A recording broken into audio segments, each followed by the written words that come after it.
Ei pessoal, tudo bom?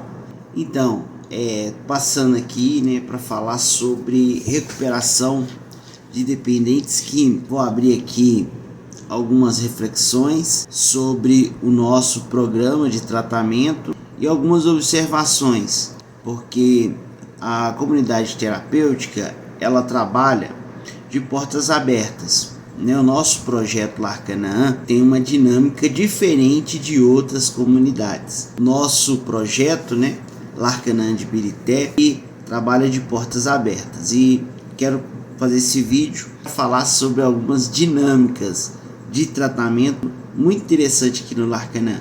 Eu sou o pastor Edson, da comunidade terapêutica Lar Canaã. Irmãos, sou terapeuta, formado pela Febrate, bem formado pela Febrati, e a gente tem o objetivo de recuperar, criar programas de tratamento, terapias para recuperação de dependentes químicos. Então, nesse vídeo eu vou falar sobre a importância dessa causa, contar um pouco do meu testemunho e falar como que em 15 anos nós temos desenvolvido esse trabalho de recuperação. Então pessoal, eu cheguei no projeto Lar Canaã há 15 anos atrás, Eu era dependente químico, crack, da cocaína, do álcool, do cigarro, e a minha jornada começou aos 13 anos de idade. Foi uma experiência que eu tive com álcool, depois cigarro, depois maconha,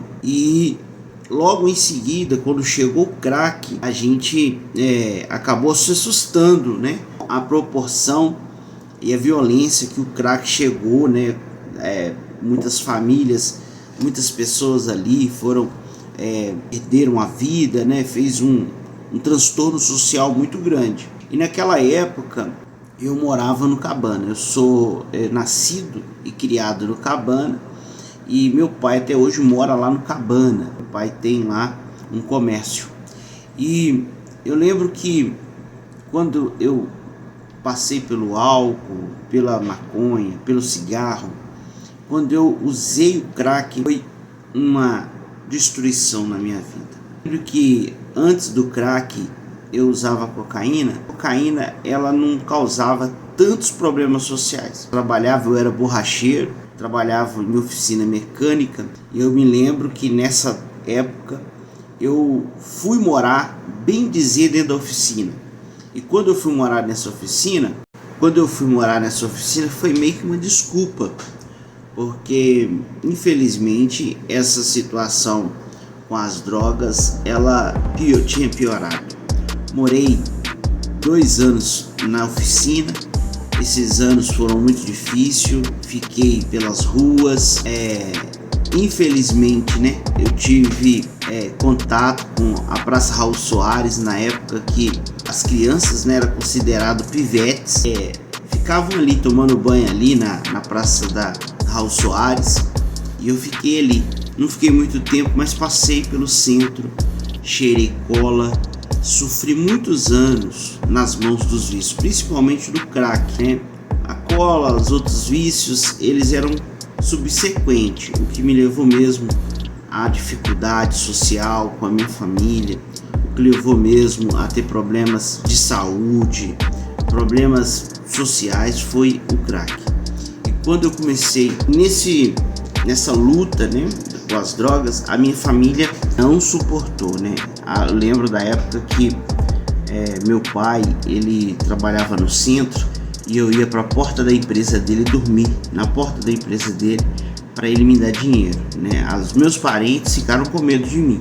Minha avó não deixava eu entrar em casa mais, minhas tias, todo mundo tinha medo daquela pessoa que eu me tornei por causa das drogas. E tudo que eu fazia era para usar droga, para usar o crack, para beber, Eu não tinha noção do nível de alcoolismo, que eu estava, Eu já era um alcoólatra, mas não aceitava. Então, com 18 anos, perto de 18 anos, a minha tia me ofereceu um tratamento. Esse tratamento foi de um projeto da Igreja Batista da Lagoinha chamado Projeto Resgate. E a Lagoinha tinha feito esse projeto, levando as pessoas do centro de Belo Horizonte, levando as pessoas das ruas, né, para tratamento. E uma dessas pessoas que fui eu. Eu passei pelo processo, pastor Edir na época. Pastor Edir, ele era um dos coordenadores. Pastor Edmundo, lá ele era o coordenador da comunidade terapêutica. E tinha outros aí que até hoje estão nesse trabalho de recuperação. Então lá há anos eu fui para minha primeira comunidade terapêutica. Quando eu cheguei nessa comunidade terapêutica, era um sítio, né? E eles me colocaram para tomar conta dos porcos, né? Nós tínhamos lá uns 30 porcos, né? Eu nunca tinha tomado conta de porco, de chiqueiro, de nada disso. E para mim foi um desafio, porque por mais que eu estava naquela situação, né, de rua, de usuário de droga, achei humilhação. Mas depois eu fui entendendo que ali era um sítio que precisava de cada um fazer uma atividade, entre elas essa. Eu agarrei essa atividade e fiquei ali, junto com um amigo em recuperação, né, também. A gente tomava conta daquele chiqueiro, né? Mas foi muito bom, naquele momento ali foi muito bom, e ali foi onde eu tive o primeiro contato com a palavra de Deus. Ali eu tive um contato com a palavra de Deus, eu aprendi ali o que era a palavra de Deus, o que era a Bíblia. Foi aonde eu ouvi a minha primeira profecia e foi aonde também eu tive uma primeira experiência com o Espírito Santo. Saí dessa comunidade e fui morar na casa da minha avó, em Betim. A casa da minha avó, ela era em frente à igreja quadrangular do pastor Wesley. O pastor Wesley me acolheu nessa igreja, me abraçou, e quando eu ainda estava em processo de recuperação, né, tinha saído da comunidade, tinha 7 meses, ele me acolheu e ele foi comigo, né, a minha família, todos foi comigo ao batismo. Eu batizei na Igreja Batista da Lagoinha. Foi tremendo o batismo, o pastor Márcio Valadão estava presente nesse dia, foi muito bom, foi uma experiência tremenda. Saindo dessa igreja, desse batismo, o pastor Wesley da quadrangular, a qual eu fazia parte, propôs para mim trabalhar, né, e estudar, ou fazer seminário na quadrangular, fazer teologia e ajudar ele na igreja. Eu fiquei durante 8 anos nessa igreja, ajudei, formei, abri uma igreja, né? A gente fala uma obra nova, uma congregação. Era casado nessa igreja, casei nessa igreja, e veio uma situação muito complicada que foi uma recaída. Depois de 8 anos eu tive uma recaída, e essa recaída foi muito forte.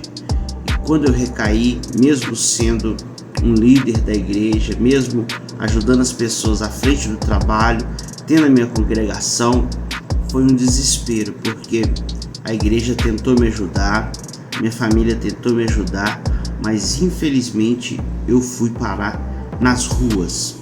E nesse tempo eu fui parar nas ruas de Belo Horizonte, e fiquei 3 anos perambulando pelo mundo, a ponto de ir a pé daqui para o Rio de Janeiro. Virei um andarilho. Morei no centro de Belo Horizonte, debaixo dos viadutos, morei perto da rodoviária, morei em vários lugares. Aonde tinha concentração, Cracolândia, dependentes químicos, era onde eu ficava. Fiquei durante 3 anos recaído nessas condições. A minha vida já não tinha sentido. Nesse período, por causa da consequência do uso de drogas, eu tomei pedrada, facada. Nesse período eu tive uma infecção generalizada, fiz uma cirurgia de risco, a qual fiquei 15 dias no hospital, no CTI. Foram muitos problemas por causa das drogas, muitos. A minha família já não acreditava mais na minha recuperação. E nesse período eu tive 3 internações que não tiveram sucesso.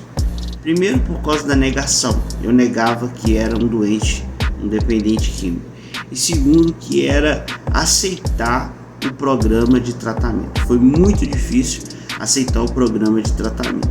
Eu lembro que uma dessas comunidades, eu já estava passando por uma situação muito difícil, e aí fui para a rua, e ficando na rua meu pé abriu, os dois pés abriu, o meu pé ele abriu de tanto andar para cima e para baixo, ele abriu, deu infecção, eu fiquei no hospital doente por causa disso.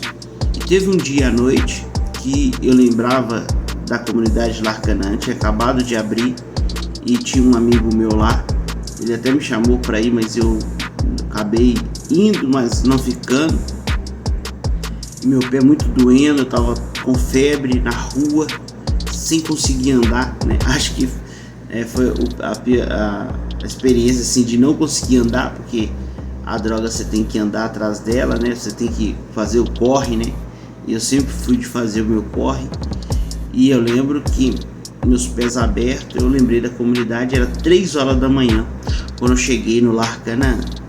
3 horas da manhã, com os pés abertos, com infecção, com febre, sem documento, sem nada. E aí começou uma nova jornada na minha vida. Até aqui, com as drogas. A partir daqui, eu fiquei 3 anos dentro desse tratamento. Eu lembro de uma frase que eu disse dentro da comunidade terapêutica: se for preciso eu ficar aqui pro resto da vida para não usar droga, eu ficarei. Eu lembro que naquele momento eu não tinha projeto, nem sonho, nem objetivo. O objetivo, o sonho, o projeto era permanecer sóbrio, era permanecer longe das drogas. Aceitei o chamado de obreiro como primeiro momento, de monitor, e um dia eu tive a oportunidade de assumir a frente da comunidade. E quando eu assumi a comunidade, eu não tinha nada, nem documento, não tinha identidade, estava sem nada. Eu tinha que começar o processo de restauração. Não foi fácil, mas eu lembro que um desses problemas que eu tive foi com a própria saúde, né? Eu tinha muitos problemas de saúde, principalmente por causa da pressão alta, por causa de problemas decorrentes do uso das drogas, psicológico. Comecei a fazer tratamento psicológico, aceitei o tratamento psiquiátrico, e a partir daí, então, minha vida começou a ter novamente qualidade. Tem um amigo, né? Um amigo meu, um pastor, que disse para mim que o que me levou a morar nas ruas foi o trabalho de libertação que eu fazia nas igrejas e na comunidade. Então a gente ataca, mas também é contra-atacado. E nisso eu conheci a Beth, a gente casou dentro do projeto Lar Canaã, e hoje vai para 15 anos que eu estou curado, liberto dos vícios das drogas. Então foi uma jornada de muita luta, não foi fácil, mas eu me vejo já como vencedor. Se daqui para frente eu não conseguir mais nada, eu já consegui o objetivo, que era permanecer sóbrio. E continua sendo o mesmo objetivo, permanecer sóbrio. Então você que tem um parente, um amigo que está nas drogas, não desista dele, não desista da sua família, não desista desse homem, desse filho, desse pai, porque os vícios têm cura. Se a pessoa abrir o coração e dizer: eis-me aqui, então o Senhor, Ele dá. Aí pessoal, tá aí um pouco do testemunho, depois eu conto mais.